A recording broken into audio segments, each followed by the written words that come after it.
একটা কথা শুনলেন আর যাচাই বাছাই না করে যারে বলেন তার গায়ে পানি ঢেলে দিলেন। এটাও তো একটা গুণের কাজ মতলব চাচা। ওরে আমি কি সেরাম কোনো কিছু করেছি?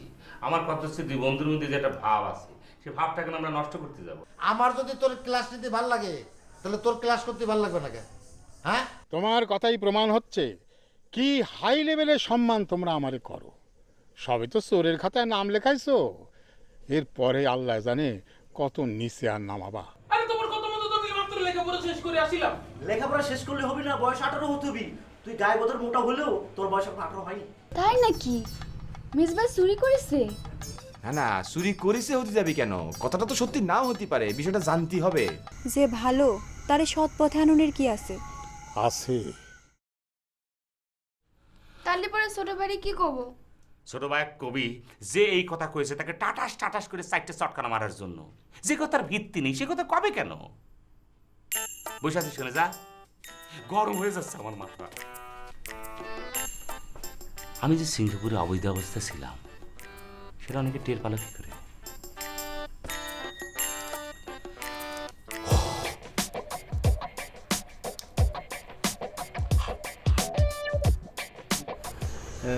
চাচা, আপনার কথাটা ঠিক আমি বুঝতে পারতেছি না। মাখন, আমি চাইনি গ্রামের লোক আমারে সন্দেহ করুক। আমি তোমার একটা দায়িত্ব দিতে চাইছিলাম, সেই দায়িত্বটা আজ দিতে চাই।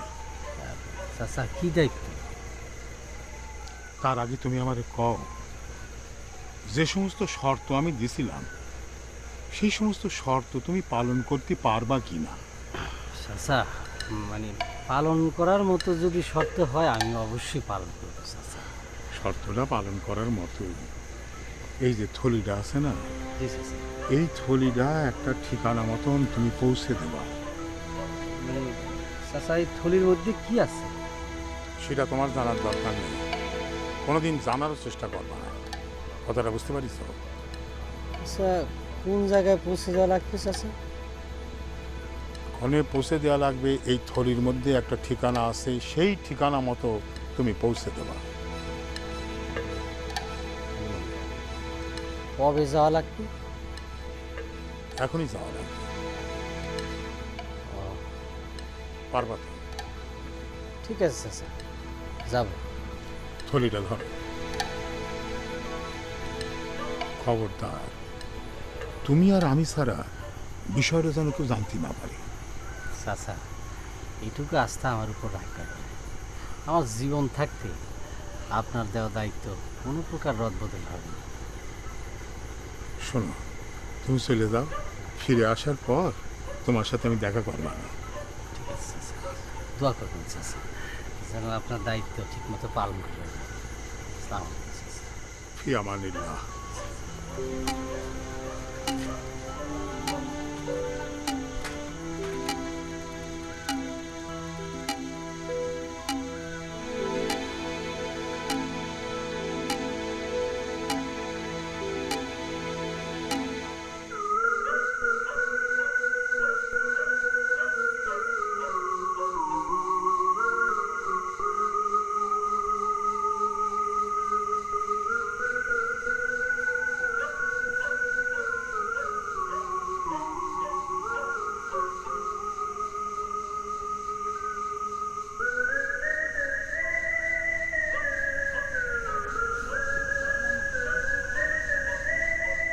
মতলব চাচা বাড়িতে নাই? নদী, তোমার কি মন খারাপ? না, হয়েছে কি, এদিক দিয়ে যাচ্ছিলাম, ভাবলাম মতলব চাচার সাথে আর তোমার সাথে একটু কথা কয়ে যাই। নদী, তোমাদের বাড়িতে আসলাম, বসতে কবা না?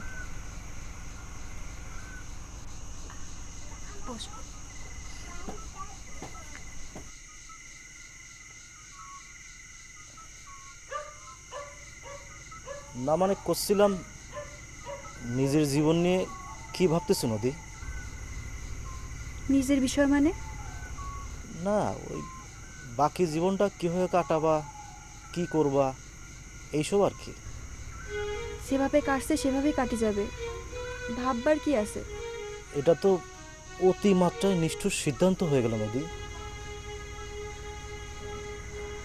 এভাবে কি একটা জীবন চলতে পারে? না পারার কি আছে? তোমার এই জীবন তো জীবন না। আমাদেরকে চোখের সামনে তিল তিল করে তোমার জীবনটা ধ্বংস হয়ে যাবে, সেটা তো হতে পারে না। আমরা সেটা হতে দিতে পারি না। মানুষ হিসাবে আমাদের একটা দায়িত্ব আছে।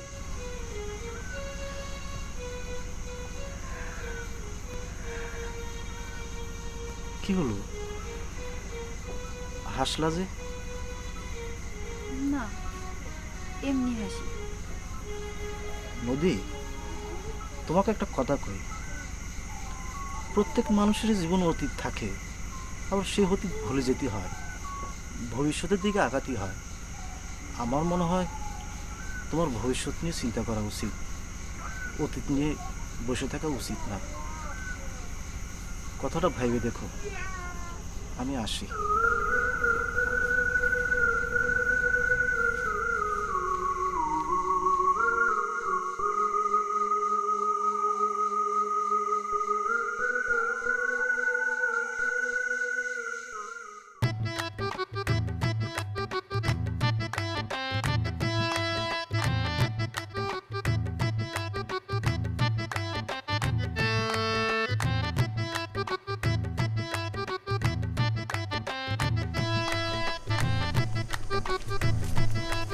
কি ব্যাপার, এত সকাল সকাল আসতে খবর দিলা যে? কোনো সমস্যা? না, কোনো সমস্যা না, মানে কথা বলার জন্য আর কি। কি কথা? আমি 2 দিনের জন্য একটু কাজে যাচ্ছি আর কি। এই 2 দিন তোমার সাথে আমার কোনো দেখা হবে না। কোন জায়গায় যাবা? আছি এক জায়গায়, কিন্তু কওয়া যাবে না। কেন কওয়া যাবে না কেন? কওয়া নিষেধ আছে। মানা করেছে কিটা? সেটা কলি পরে তো সব কিছু ফাঁস হয়ে যাবে না। কোন জায়গায় চুরি ডাকাতি করতে যাচ্ছ না তো? কি যে করছো না, আমার নাম হলো মাখন। মনটাও মাখনের মতো নরম। এত নরম মন নিয়ে কি চুরি ডাকাতি মানে এরকম হার্ড লেভেলের কাজ করা যায় কও? যে হার্ড লাইনে কথাবার্তা কতিছো, হার্ড লেভেলের কাজ যে করবো না তার বিশ্বাস কি? যাদের মনের মধ্যে অফুরন্ত ভালোবাসা ডাউনলোড করা থাকে তারা কি হার্ড লেভেলের কাজ করতে পারে? করতে গেলেই ভালোবাসা পেছন দিক দিয়ে টাইনে ধরে। আর কোনো কথা আছে? না, তবে তবে কি? না মানে 2 দিনের জন্য তো যাচ্ছি, তোমার সাথে তো আর দেখা হবে না।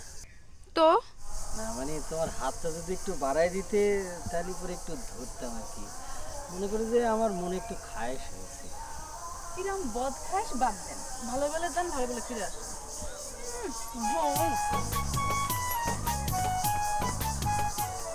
একটা পবিত্র শুদ্ধ ঈশ্বরে একটা রিজেক্ট শব্দের জ্ঞানা করে আটকে আমার মনের মধ্যে বেদনা বর্ষণ করলে মনে খুব কষ্ট পেলাম।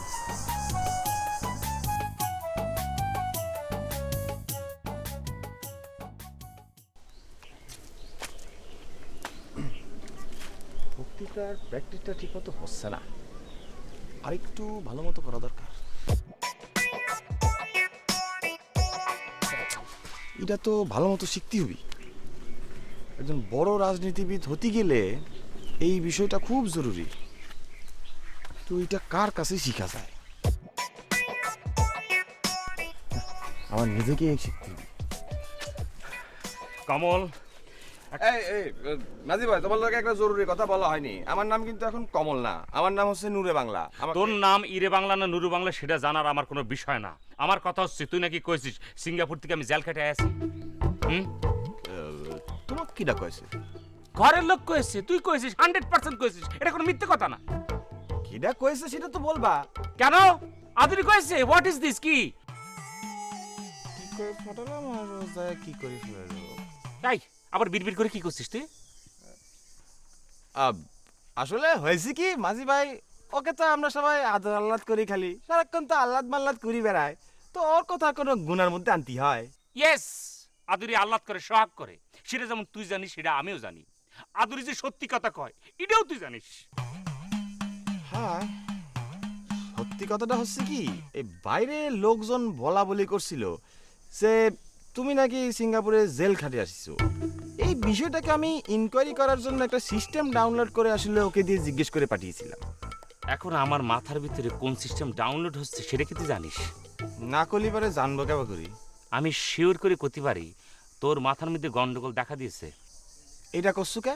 কব না কেন, যে নিজের সুন্দর নাম মানে বাপ মা যেটা রেখেছে সেটাকে পরিবর্তন করে আই মিন চেঞ্জলেস করে লম্বা একটা ট্রেনের দেওয়া নাম রেখেছি। ট্রেন যেমন ফুরফুর করে যায় সেরকম একটা নাম রেখেছি, নুরি বাংলা।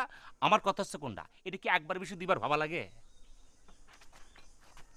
যেমন করেই তুমি আমার সাথে মস্করা করতে চাও আর যাই করতে চাও, ট্রেনের কথা বলো আর সুর করে বলো, আমি যে নামটা রাখিছি অনেক বড় একজন জ্ঞানী মানুষের সাথে মিলিয়ে রাখিছি।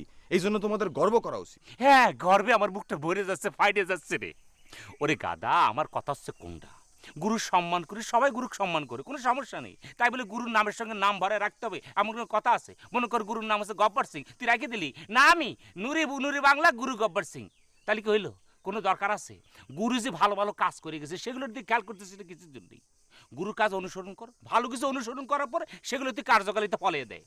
তা না করে গুরুর নাম ডুবানোর একটা চেষ্টা চলতেছে। কেন রে, এগুলো কেন শুরু করেছিস তুই? হ্যাঁ দেখো মাঝি ভাই, আমার জ্ঞান দিবার আসবে না। এইসব জ্ঞান কিন্তু আমার খুব ভালো করে আছে, আমি যথেষ্ট জ্ঞানী একজন মানুষ। ওকে ওকে ফাইন, আমি তোমাকে কোনো জ্ঞান দিতে চাই নে।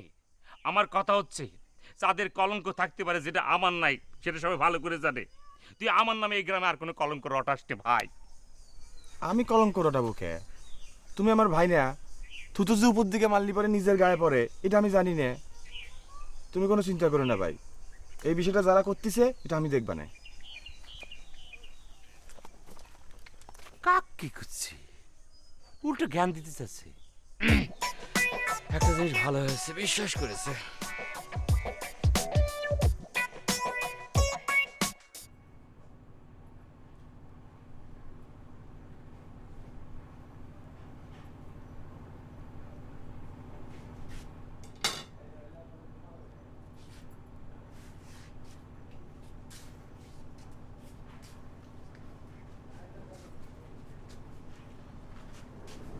শোনো, ওই গুড্ডু স্কুল থেকে আসলি যেন খেলতে যেতে না পারে খেয়াল রাখবা।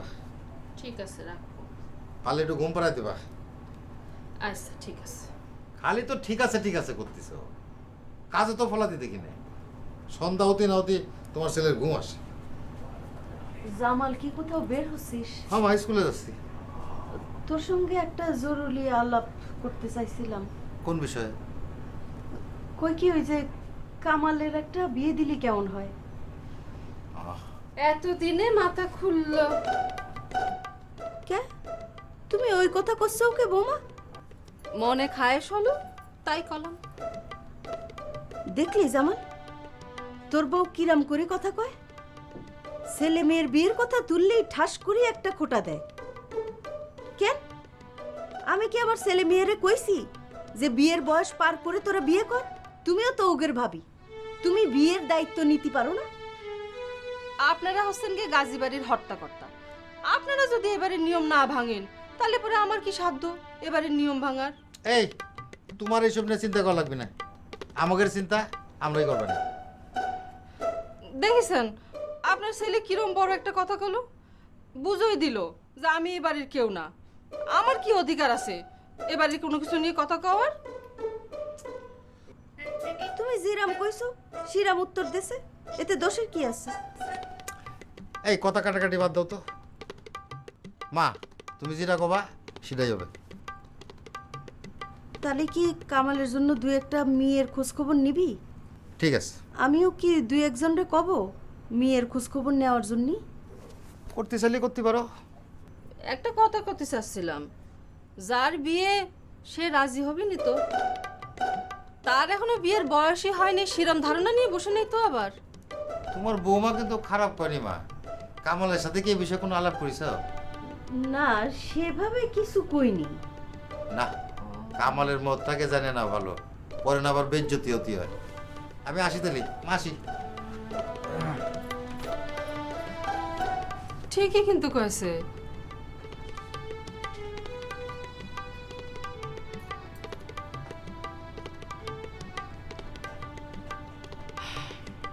বলো মা, জরুরি তোমার কি কথা? কি এমন কথা তুমি ঘরের ভিতরে কতি বলো না, গাছতলা নিচে নিয়ে তুই আসো। দয়া করে মুখটা একটু চুপ থাকবি। ওহ আমি যেটা কব সেটা তুই মনোযোগ দিয়ে শুনবি। হ্যাঁ, কান শুনতেছি পাতি। শুনতেছি শুনতেছি, বলি যা। কতিছি এবার কিন্তু তোর বিয়ে দিয়ে দিব। জামাল রে কষি সুন্দর দেখে একটা মেয়ে দেখতে। আমার দ্বারা সম্ভব হবে না, আমি বিয়ে শাদী করবো না, সারা জীবন শ্রীকুমার হিসেবে থাকবো। তোমার যদি আরেকটা বউ দরকার পড়ে, একটা গ্রামের মেয়ে এনে ঘরে থুই দিও। সারা জীবন চিরকুমার হয়ে থাকবি। এই আইবুড়ো ছেলে আমি ঘরে রাখবো না। তোর বয়সে সকল গ্রামের ছেলের 3-4টা করে সওয়াল আছে। হ্যাঁ, থাকলে থাকছে, তো সেটা কি আমার বলতে হবে নাকি? আমি সেটা ভালো করে জানি। মা প্লিজ আমাকে ডিস্টার্ব করবো না। আমার জীবন আমি আমার জীবনকে যেভাবে খুশি সেভাবে নারাস্তা দিয়ে চলবো। এই কামাল শোন, এমনিতেই তোর ভাবিরা আমারে দোষারোপ করে যে আমি নাকি আমার ছেলে মেয়েদের ঠিক বয়সে বিয়ে দেই না। এইটা ঠিক না বাবা। ওকে, ভাবি এই কথা কয়েছে, তবে সিঙ্গাপুর আবার চলে যাব, কোনো সমস্যা নেই। তোমাকে ডিস্টার্ব হচ্ছে তাই না? তুই সিঙ্গাপুরে যাবি, যা। সুন্দর দেখে একটা মেয়ে চাল বিয়ে করে তুই চলে যা। তোর না করিছে কিডা? বিয়ে আমি তোরে দিয়েই ছাড়বো এবার।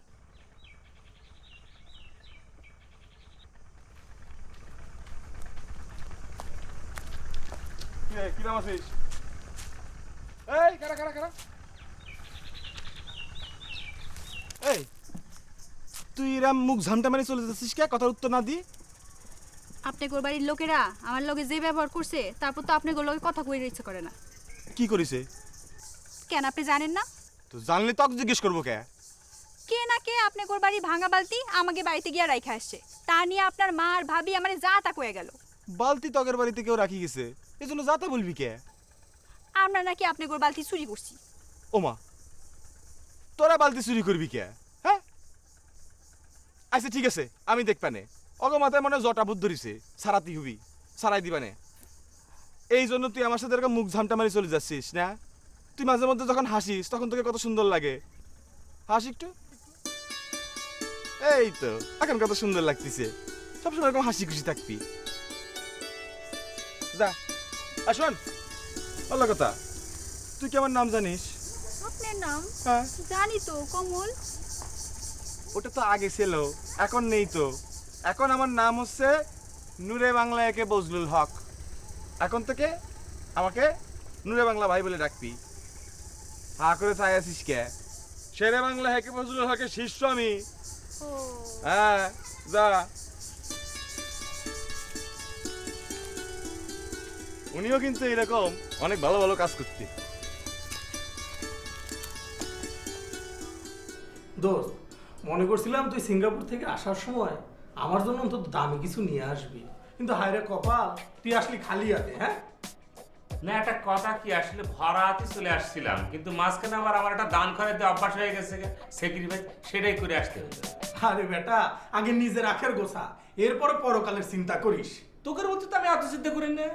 একালের কোনো চিন্তা আমার মাথার মধ্যে নেই। আমার যা চিন্তা পরকালে, একালে চিন্তায় পরকালে যাবে। তাহলে দোস্ত একটা কাজ কর, তোদের তো অনেক জমি জিরা, ওখান থেকে 1 বিঘা জমি তুই আমার নামে লিখে দে। আর সেখানে একটু ঝামেলা আছে। কি ঝামেলা? ঝামেলা মানে হচ্ছে জমি জিরাত তো সব আমার একার নামে না, ভাই বোন আছে না, সব তো ভাগ বাটোয়ারা করার পর তারপর আমি পাবো না। তাহলে আমি কিন্তু 1 বিঘা জমি পাচ্ছি, এটা কিন্তু নিশ্চিত। ওরে আল্লাহ, সেটা দেখা যাবে না, এত অস্থির হচ্ছে তো। আচ্ছা তাহলে একটা কাজ কর, তোদের তো অনেক গাছ আছে, মেলা বড় বড় গাছ, ওখান থেকে কয়েকটা গাছ বেচে আমাকে 1 লাখ টাকা দে। তাহলে তুই যে দানশীল ব্যক্তি সেটা প্রকাশ পাবে সবার কাছে যে কামাল একজন দানশীল ব্যক্তি। সেখানেও বেকুব পাড়া কথাবার্তা চলছে, কিন্তু সেটাও তো একসাথে, সেটাও তো ভাগ বাটোয়ারা হওয়ার পর তারপরে পাবি। এ কি রে? তুই কি মনে করছিস তোর থেকে আমি ওই জমি জিরাতের টাকা নেব, আবার ওই গাছ বিক্রির টাকা নেব? আরে টাকা পয়সা বন্ধুত্ব সম্পর্ক নষ্ট করে, বুঝছিস?